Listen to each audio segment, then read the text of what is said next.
Welcome back! Today, using some leftover fabric, pins, scissors, sewing machine, and something to turn your fabric with, we're going to be making a Halloween patchwork tie.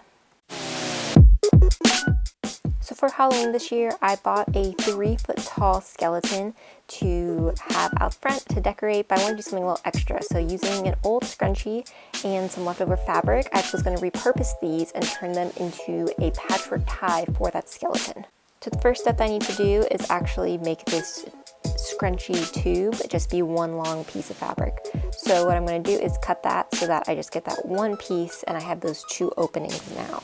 So as you can see, it's actually a pretty good size amount of fabric that I have to work with. I'm also going to use a little bit of green fabric just to give it a fun patchwork effect. Now I'm going to undo the original seam that I've been on the scrunchie. You could use a seam ripper. I'm just going to use scissors and cut it straight down the middle.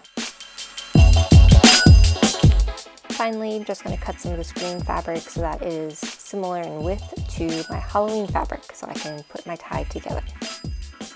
So now I have 4 pieces of fabric. I have 2 pieces with the pumpkins, super fun, and then I have 2 pieces of green. So what the next step is we're going to have to pin all of these up so that we can get that patchwork effect. I'm going to put the 2 green in the center and then pin those together, and then I'm going to pin the 1 Halloween on either end, and then we'll take the seam that way.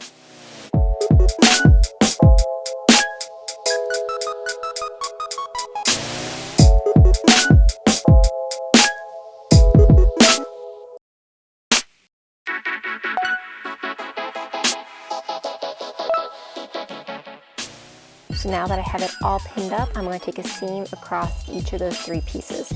So if you did more patchwork, you would just take multiple seams depending on how many different pieces you have.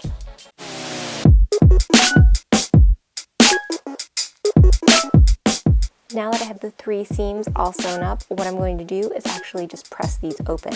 I didn't want to take out the ironing board at the time, so what I did is, in some cases when I just have a little bit that I needed to iron and keep open, is I just really press down firmly on my fingernail, and that gives a really nice effect. And it worked for the other 2 seams as well. The next step after you kind of have your seams pressed open is we're going to trim this up. So some of the fabric isn't the exact same width, so I just kind of went through and trimmed it so that everything is much more similar. So as you can see here, it's actually looking really good and it comes together very quickly, very well. None of this needs to be exactly perfect either, so it's just more to help you when it comes time to sew. Now what we're going to do is fold this hot dog style so that you have your long piece of fabric and folding it over, and we're going to pin this together. So we're making that seam, so very similar to if we were making a scrunchie. So we had that one long piece of fabric with the scrunchie, we took that seam out, and now we're just replacing it since we've added the new green fabric in.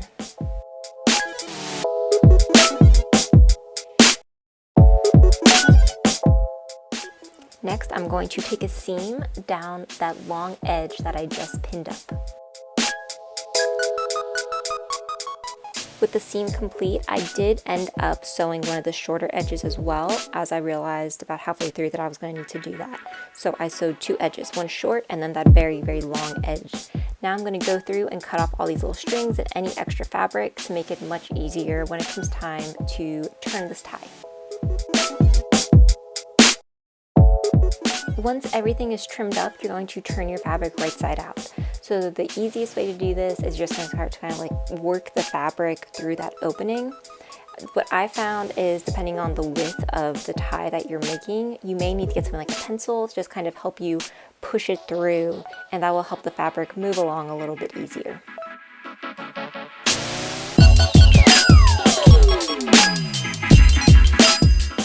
And here is my right side out tie. So what I'm going to do now is press this to make sure that everything is nice and smooth just before we finish that one final edge.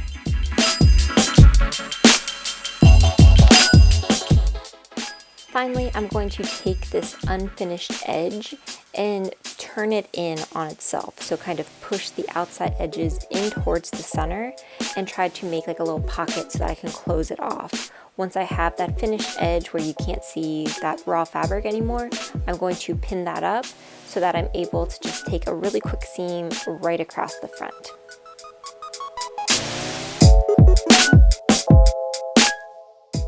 And with that, my seam is now complete. So I have some of these little extra loose threads, so I'm just going to trim those off very quickly so that I don't have to worry about them, and my tie will be done. And with that, my tie is now complete. So I love how it turned out. You can see the fun green, which I think is a really nice pop of color compared to the darker pumpkin fabric. For the two different pieces of fabric, all of it now has closed off edges, so there's no fraying fabric occurring anywhere. Depending on the decoration or purpose, you definitely could have gone thicker and made a wider tie.